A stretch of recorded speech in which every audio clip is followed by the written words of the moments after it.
ஒரு சிலருக்கு காலையில எழுந்ததுல இருந்து ஒரு 10-15 தடவை கண்டிப்பா தும்மல் இருந்துகிட்டே இருக்கும்னு பச்சை வச்சுக்கோங்களேன். தண்ணியில கை வச்சாலே அவங்களுக்கு வந்துடும். எழுந்த உடனே பச்சை தண்ணியில கை வச்சா வரும். பாடி ஹீட்டா இருக்கும் சார். சரின்னு இளநீர் கொடுக்குறாங்க. மறுநாள் காலையில பார்த்தா தும்மல், சளி அப்படின்னு இருக்காங்க. அந்த மாதிரி பேஷண்ட்ஸ்க்கெல்லாம் அது வந்து இவங்க படுக்கையில இருந்து எழுந்துக்கும் போதே தலகாணியில் இருக்கிற தூசு கூட அவங்களுக்கு அலர்ஜி ஆயிட்டு இருக்கும். அதனால கூட தும்மல் வரும்.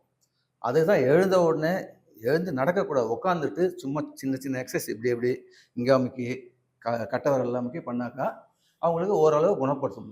இன்னும் லாங் டர்ம் அவங்களுக்கு இது இருக்காது, அலர்ஜி இருக்காது. ஓகே. இது வந்து நீங்க சொல்றது இந்த சளி இது சம்பந்தப்பட்ட இதுக்கு. காய்ச்சல் இந்த மாதிரி?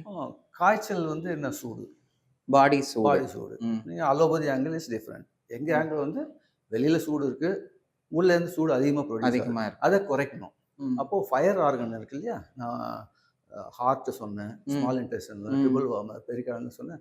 அந்த சேனலில் ட்ரீட் பண்ணி சுகரை குறைக்கலாம், இது ஹீட்டை குறைக்கலாம். அதே மாதிரி இங்கே ஒரு DO14 ஒரு பாயிண்ட் இருக்குது. இந்த இடத்துல ப்ராமினெண்ட்டாக ஒரு இது இருக்கும், எலும்பு இருக்கும், C7.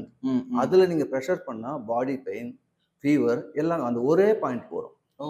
அதில் மசாஜ் பண்ண கிளாக் வைஸ் வந்து ஆன்டி கிளாக் பண்ணாக்கா அது உடனே உங்களுக்கு. என்ன நம்பர் சொன்னீங்க? C7. ஓகே. C7 அந்த ப்ராமினெண்ட் எலும்பு இருக்கும், அது இன்ஸ்டண்ட்டாக கிடைக்கும். Okay okay. Okay sir. நிறைய விளக்கங்கள் தந்துட்டு இருக்கீங்க, நிறைய டிப்ஸும் தந்துட்டு இருக்கீங்க. டிப்ஸ் தான் நிறைய கொடுக்கணும். Okay, reach everyone. சரிங்க சார்.